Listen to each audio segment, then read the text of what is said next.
So, here's the big news. 6 VOD launchers just pulled out of South Korea. Now, China's Global Times is already smirking, basically asking Seoul, are you really going to bear the political burden for a system that can be packed up and gone overnight? And look, let's be real, South Korea wasn't exactly thrilled about the withdrawal. But at the end of the day, these are US assets, their house, their rules, right? But here's the twist China didn't see coming. South Korea had a backup plan.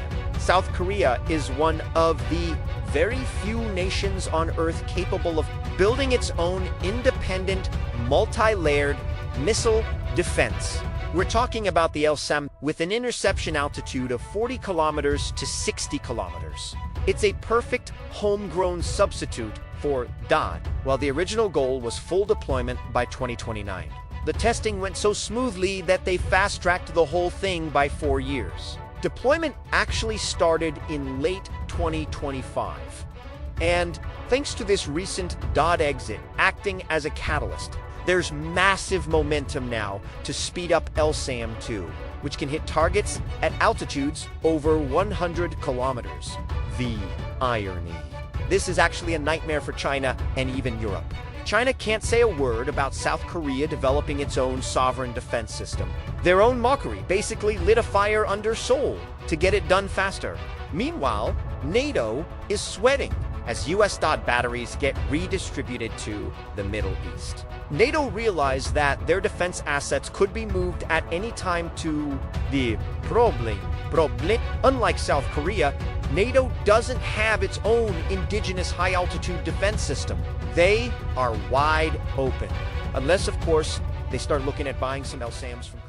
최근 성주기지에 배치되어 있던 주한미군의 사드 발사대 6기가 오산기지로 이동했다가 복귀하는 과정에서 요격미사일 약 48발이 해외로 반출된 것으로 파악되며 안보 전국이 술렁이고 있습니다. 일부 보도에 따르면 요격미사일뿐만 아니라 발사대와 지상지원 장비 일부도 포함되었을 가능성이 제기되고 있는데요. 다만 사드 체계의 핵심이자 눈에 해당하는 TPY-2 고해상도 X밴드 레이더와 교전 통제소는 성주기지에 그대로 유지된 것으로 파악되는데, 이는 북한의 탄도미사일 발사에 대한 조기경보 기능은 한반도에 남겨두되 적의 미사일을 직접 타격하는 창만 급한 불이 떨어진 중동 지역으로 차출되었음을 의미합니다. 이번 사건을 통해 그동안 미국이 지속적으로 강조해온 전략적 유연성이 단순한 군사 교리가 아니라 실제 작동하는 현실임을 명확히 보여주고 있는데요. 주한미군의 핵심 전력이 한반도에만 붙박이로 고정된 것이 아니라 미국의 전 지구적 전략과 다급한 안보 수요에 따라 언제든 타정구로 투입될 수 있다는 점이 입증된 것입니다. 이에 현재 중국은 즉각 이를 비판하면서 한국에 대한 조롱 섞인 반응을 내놓고 있는데, 재밌는 건 오히려 이 같은 상황이 중국에게 좋기는커녕 더 큰 위기가 되고 한국에게는 전례 없는 기회의 창이 되고 있다는 건데요. 그 속에 과연 어떤 반전이 숨어 있는지 오늘 빠르게 한번 살펴보겠습니다. Let's get it. 미국이 인도태평양 지역의 최우선 핵심 자산인 주한미군 사드에까지 손을 댄 이유는 2026년 3월 현재 중동의 전황이 미국의 통제 범위를 벗어날 정도로 고조되었기 때문입니다. 이란이 이스라엘과 중동 내 미군 기지를 향해 수백 발의 탄도미사일과 자폭도론을 쏟아부으면서 현지에 배치된 미군의 요격미사일 재고는 말 그대로 바닥을 드러내는데요. 그러나 더 심각한 건 미군 방공망 장비 자체가 직접 터져나가고 있다는 것입니다. 이란의 집중포화 공격에 미군의 방공망이 뚫리기 시작한 것이죠. 지난 3월 요르단 무아파크 살티 공군기지에서는 이란이 쏜 정밀 유도 탄도미사일에 의해 4천억짜리 TPY-2 레이더가 완파된 것으로 보고되었습니다. 위성 이미지 분석 결과 레이더가 있던 자리에 대형 분화구와 함께 몇 대만 남은 잔해가 포착되었죠. UAE 알루아이스 및 알세다르 기지 피격 당시에는 이란 혁명수비대가 UAE 내 사드 기지 피격 성공을 주장했습니다. 위성 분석에서도 레이더 보관 텐트와 주변 핵심 인프라가 맹렬히 불타고 파괴된 모습이 확인되었는데요. 레이더 본체까지 작살나는지는 몰라도 일단 하드킬 당해서 운용 불가능한 건 팩트입니다. 같은 시기 카타르 알 우데이드 공군기지 역시 피격당했는데 이란 정밀 타격으로 중동 조기경보 셔틀이던 1조 7천억짜리 FPS-132 대형 위상 배열 레이더가 마비되었습니다. 이는 패트리어트와 사드를 연결해주던 중추신경이 끊긴 거나 다름없죠. 이 같은 피해는 이란의 전술이 꽤 치밀했던 증거인데요. 수백 대의 저가형 샤이드 드론을 날려 미군의 레이더를 교란하고 값비싼 요격미사일을 강제로 소진시키는 포화 공격을 감행한 후 방어망이 헐거워진 틈을 타서 오차 범위가 몇 미터밖에 안 되는 최신형 정밀탄도미사일을 방공기지에 꽂아버린 것입니다. 이로 인해 전 세계에 단 8기 남짓 존재하는 희귀 전략자산인 사드 레이더가 파괴되면서 미군의 글로벌 미사일 방어 방어망 전체에 치명적인 구멍이 뚫렸고 이걸 급하게 메워야 하는데 당장 준비 태세가 제일 잘 되어 있는 게 주한미군 거라 그거라도 급하게 빼갈 수밖에 없었던 상황인 것이죠. 당연히 국내에서는 안보 공백에 대한 날선 비판이 쏟아졌습니다. 뭐 눈은 남겨놔서 북한이 미사일 쏘는 거 탐지할 수는 있다곤 하는데 정작 날아오는 미사일을 부숴버릴 방패가 사라진 건데요. 한마디로 반쪽짜리 방어망이 된 거죠. 예비탄이 있다고 하지만 초단위로 생사가 갈리는 실전 상황에서 상층, 하층, 다층 방어 능력이 떨어지는 건 팩트고 피할 수 없는 현실입니다. 뭐 이것저것 채취하고 사실 제일 큰 문제는 신뢰가 깨졌다는 건데요. 주한미군 전력이 결국 미국의 글로벌 패권 전략이랑 지들 우선순위에 따라 언제든 한반도를 떠날 수 있다는 게 이번에 제대로 증명되었습니다. 이게 왜 무섭냐면 나중에 한반도에서 정쟁 같은 유사 상황이 터졌을 때 대만이나 중동에 더 급한 물이 떨어지면 미군 전력이 그대로 빠져나갈 수도 있기 때문입니다. 상상 속의 공포였던 시나리오가 이제는 눈앞에 닥친 현실적인 공포가 돼버린 거죠. 요때 이 틈을 타서 중국 관영 매체랑 어용 전문가들이 아주 신나서 비판이랑 조롱을 쏟아내는 중입니다. 중국의 저명한 군수 전문가 송중핑은 중동에 배치된 최첨단 사드 시스템이 정작 미군 자신의 기지조차 이란의 미사일로부터 제대로 지켜내지 못해 한국의 자산을 급히 빼가야만 했다며 이는 사드의 전장 효용성이 극히 제한적이라는 것을 미국 스스로 전 세계에 입증한 꼴이라고 비아냥거리는데요. 사실 중국이 진짜 노리는 건 한미동맹 이간질이겠죠. 근데 얘네가 던지는 질문이 꽤 날카롭습니다. 사드가 중동에서 미군도 못 지키는데 진짜 위기 때 니네 한국을 지켜줄 것 같냐? 언제든 하루아침에 짐 싸서 나갈 수 있는 미군 무기 때문에 한국은 왜 그 고생하며 경제 보복이랑 정치적 부담을 다 떠안았냐? 라고 말이죠. 뼈맞긴 했는데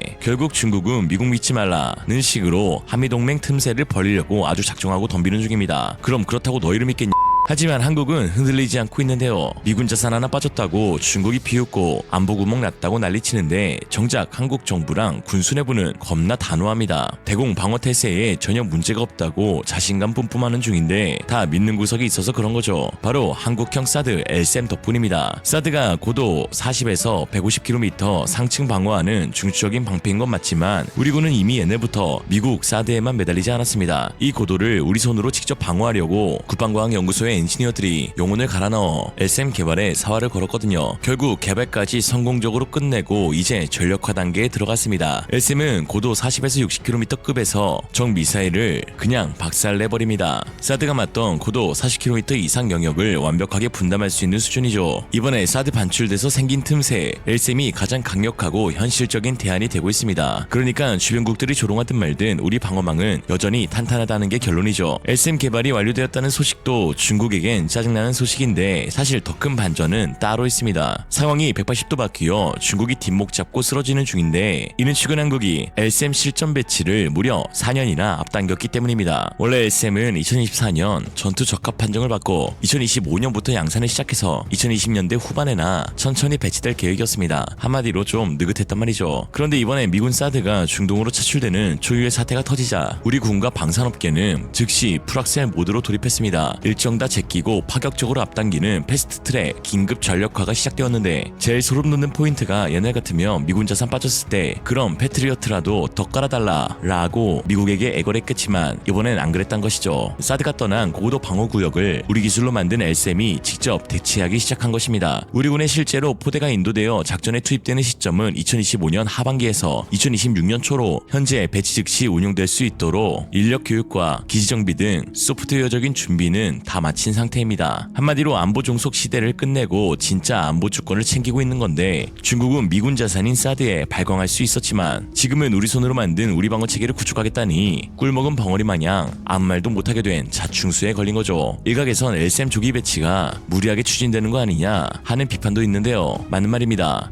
처맞는 말. 이 조기 배치가 무모한 도박이 아닌 이유는 압도적인 신뢰성에 있는데 최근 실전 요격을 통해 수출 시장을 휩쓸고 있는 MSM2의 100% 가까운 요격 성공률과 교전 데이터가 LSM의 알고리즘에 고스란히 녹아들어 있는데요. 오히려 군 내부에서는 범용으로 설계된 미군의 사드보다 한반도의 험준한 산악 지형과 좁은 중심, 북한의 탄도미사일의 특유 궤적에 완벽히 최적화된 LSM이 훨씬 더 신뢰할 만하다는 찬사까지 나옵니다. 그럼에도 사드 빠지고 LSM 들어온다니 그게 사드급이 되냐고 묻는 경우가 경우도 있는데 결론부터 말하면 뼈대는 비슷하더라도 알맹이는 최근에 만든 엘셈이 90년대 기술인 사드를 뺨 때리는 수준입니다. 우선 공통점은 두 체계 모두 그냥 들이받아서 박살낸다는 데에 있는데요. 둘 다 적 탄도미사일이 떨어지는 하강 단계에서 운동에너지로 직접 들이받아버리는 직격 파괴 방식이죠. 여기에 둘 다 A사 레이더를 쓰긴 하는데 그 소자가 약간 다릅니다. 사드는 90년대 기술인 구형 갈륨비소 소자를 사용하지만 엘셈은 차세대 소자인 지라갈륨을 탑재했습니다. 지라갈륨이 전력 밀도나 열 전도율이 훨씬 좋아서 레이더 모듈은 작아지는데 빔은 훨씬 더 강력하죠. 덕분에 먼 거리에서도 스텔스기나 공할만한 소형 탄도탄까지 선명하게 잡아낼 수 있습니다. 특히 고도 40km를 넘어가면 공기가 없어서 날개가 무용지물이 되는데 이에 가스 뿜어서 궤도를 트는 닥스가 필수적으로 들어갑니다. 그러나 엘셈은 사드와 달리 이걸 최신형 고체 연료 기반으로 국산화해서 박아넣었죠. 북한과 이란 애들 주특기인 변칙기동도 우주 끝까지 쫓아가서 대가리 깨버릴 수 있는 민첩성을 확보한 것입니다. 또한 사드는 오직 우주에서 떨어지는 탄도탄 요격에만 몰빵한 전용기인데요. 그러나 엘셈은 레이더 하나로 탄도탄과 적 항공기를 동시에 추적합니다. 그러고는 각각 전용 유도탄을 알아서 할당해서 쏴버리죠. 이건 엘셈의 신호처리 속도와 사격 통제 소프트웨어가 사드보다 훨씬 똑똑하다는 증거입니다. 게다가 미사일의 눈인 시커 기술도 차이가 나는데요. 엘셈은 고해상도 적외선 시커는 기본이고 우리나라 산악 지형에서 올라오는 복잡한 열 신호 간섭을 다 걸러버리는 독자 알고리즘을 갖고 있습니다. 북한이 섞어 쏘는 가짜 미사일이랑 진짜 핵탄두를 정확히 구별해내는 능력이 미쳤죠. 그러나 사드는 미국 본토 방어에 맞춰진 물건이라 우리 전장 환경에선 좀 둔한 구석이 있습니다. 사드의 적외선 시커는 대기권 밖의 깨끗한 우주 공간에선 잘 보일지 몰라도 습도 높고 산악 지형이 복잡한 한반도의 저고도 환경에선 열 잡음을 처리하는 능력이 엘셈보다 떨어질 수밖에 없거든요. 한마디로 미국산 대형차가 좁은 한국 골목길에서 버벅거리는 꼴입니다. 여기에 운용 효율도 문제겠죠. 사드는 레이더 전파 각도나 배치 위치에 제약이 많아서 성주 같은 특정 기지에 박혀 있어야 하지만 엘셈은 우리가 직접 만든 만큼 우리 입맛대로 전국 어디든 기동하며 배치할 수 있습니다. 심지어 유지보수 측면에서도 사드는 고장나면 부품 하나하나 미국 눈치 보며 기다려야 하지만 엘셈은 문제가 생기면 바로 뜯고 씹고 맛보고 즐기며 업그레이드도 우리 마음대로죠. 한편 이렇게 한국이 엘셈으로 위기를 잘 넘기고 있는데 정작 지금 유럽의 분위기는 완전 곱창났습니다. 이번 주한미군 사드 차출 사건이 나토 애들에게는 진짜 뼈아픈 경중이 됐거든요. 유럽 국가들은 그동안 미군에 추첨된 자산이 한번 우리 영토에 배치되면 영원히 우리를 지켜줄 것이라는 환상에 빠져 있었습니다. 하지만 한국에서 벌어진 사드 이동은 미국의 전략적 유연성이 동맹의 감정보다 우선하며 미군의 방패는 미국의 실익에 따라 언제든 중동이나 인도 태평양으로 짐 쌀 수 있다는 냉혹한 현실을 각인시킨 것이죠. 특히 미국이 노골적으로 방위 분담금을 압박하며 비용을 지불하지 않으면 안보 우산도 없다는 기조를 굳히고 있는 상황에 이에 화들짝 놀란 폴란드와 독일 등은 자치적인 국방비를 GDP 4% 이상으로 대폭 끌어올리고 미군에 의존하지 않는 독자적인 미사일 방어 체계 구축을 위해 미친듯이 속도를 내기 시작했지만 그게 쉽지는 않은 상황입니다.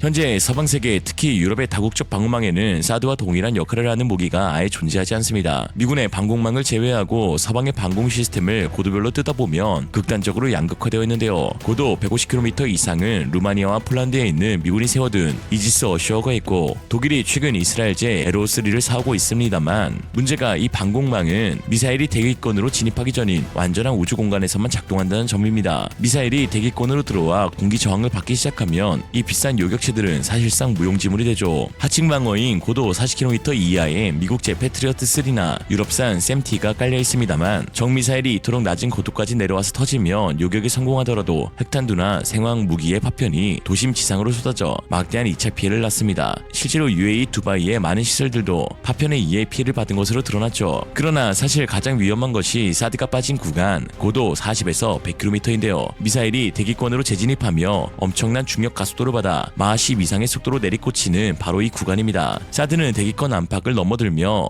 이 까다로운 종말 단계 상층부를 혼자서 전담 커버하는 나토 유일체계입니다. 유럽이 자랑하는 차세대 샘티 NG조차 요격 고도가 60km 미치로 사드의 체급에는 한참 미치지 못하죠. 그럼 왜 유럽은 사드 같은 무기를 스스로 만들지 않았을까요? 냉전 종식 후 평화에 취해 국방비를 삭감하며 기술 개발을 등한시한 채 미군의 우산 아래 달콤한 안보 무임 승차를 즐겼기 때문입니다. 과거 독일과 이탈리아 등이 미지를 공동 개발하려다 천문학적인 비용 문제로 백기를 든 뼈아픈 실패의 역사도 있죠. 그러다 우크라이나 전쟁에 현재 미국이 이란에 의해 중동으로 자산 재배치를 고려하자 이제야 허둥지둥 대안을 찾고 있는 것입니다. 이처럼 미국은 사드를 안 팔거나 언제든 빼가버리고 자체 개발할 기술력과 시간은 부족한 유럽의 딜레마. 이 완벽한 타이밍에 한국의 엘셈이 유럽 방산 시장에 구세주로 등판하며 그야말로 대박을 터뜨릴 조짐을 보이고 있습니다. 최근 스위스는 차세대 영공방어 핵심 자산으로 엘셈을 강력하게 원하고 있다고 밝혔는데요. 단순히 완제품을 수입하는 것을 넘어 생산 시설을 유럽 현지로 이전해달라는 구체적인 조건까지 내걸며 패트리어트의 부족한 고도를 엘셈으로 채우겠다는 야심찬 계획을 세웠습니다. 또한 나토 본부가 위치한 벨기에 방산 전시회에서는 엘셈이 유럽 현지의 요구에 맞춰 가장 신속하게 전력화가 가능하다는 점이 어필되면서 유럽군 관계자들의 찬사를 받았습니다. 유럽이 엘셈에 열광하는 이유는 명확한데요. 사드급의 고고도 방어 능력을 갖췄으면서도 한국은 기술 이전과 현지 생산에 훨씬 개방적입니다. 게다가 유럽제 무기들의 더딘 개발 속도나 10년이 넘게 걸리는 패트리어트의 대결과 달리 한국은 천궁2를 통해 중동에서 이미 칼같은 납기일 준수 능력을 전 세계에 증명했죠. 성능은 말할 것도 없고요. 유럽 통합 방공망인 스카이실드의 텅 빈 허리를 완벽하게 메워줄 유일한 퍼즐 조각이 한국형 방공체계인 셈입니다. 특히 엘셈이 한국형 사드라면 현재 개발 중인 엘셈2는 글로벌 방공망의 패러다임을 바꿀 끝판왕으로 불리고 있는데요. 요격 고도를 100km에서 150km까지 끌어올려 사드와 이스라엘 에로3 사이에 빈 공간을 완벽히 메워버린 것은 물론 그 핵심에는 극초음속 활공체 요격이라는 무시무시한 기술도 숨어 있습니다. 러시아의 킨잘이나 북한의 최신 미사일 등 극초음속 무기들은 우주에서 대기권으로 진입한 뒤 고도 30에서 70km의 성층권에서 마치 서핑하듯 상하 좌우로 꿈틀대며 변칙 기동을 하는데요. 기존 사드조차 궤적을 예측하기 힘든 이 까다로운 활공 구간에서 적 미사일을 먼저 때려잡기 위해 만들어진 전용 킬러가 바로 엘셈2입니다. 날개 제어와 가스 분사를 동시에 활용해 극도로 희박한 공기 속에서도 미친듯이 회피 기동하는 적 미사일을 악착같이 쫓아가 들이받는 이 기술은 현재 미국조차도 개발하지 못한 초격차 기술로 한국이 유도미사일 부분에서 세계 최고임을 입증하고 있죠. 엘셈2가 전력화되면 요격 고도가 획기적으로 높아져 기존 대비 방어 면적이 3-4배 이상 폭발적으로 넓어집니다. 사드 3-4개 포대가 헐떡이며 지킬 면적을 단 1-2개 포대로 여유있게 방어하는 엄청난 가성비를 달성하게 되는 거죠. 적의 극초음속 미사일을 무력화하는 심리적 우위, 실패 시 아래 단계에서 다시 요격할 수 있는 다층 방어의 완성, 그리고 압도적인 경제성까지 전 세계가 한국형 공중방어 시스템에 경악을 금치 못하며 러브콜을 보내는 이유가 바로 여기에 있습니다. 오늘의 한 줄 평, 엘셈의 최대 장점, 셈 그리고 쌈.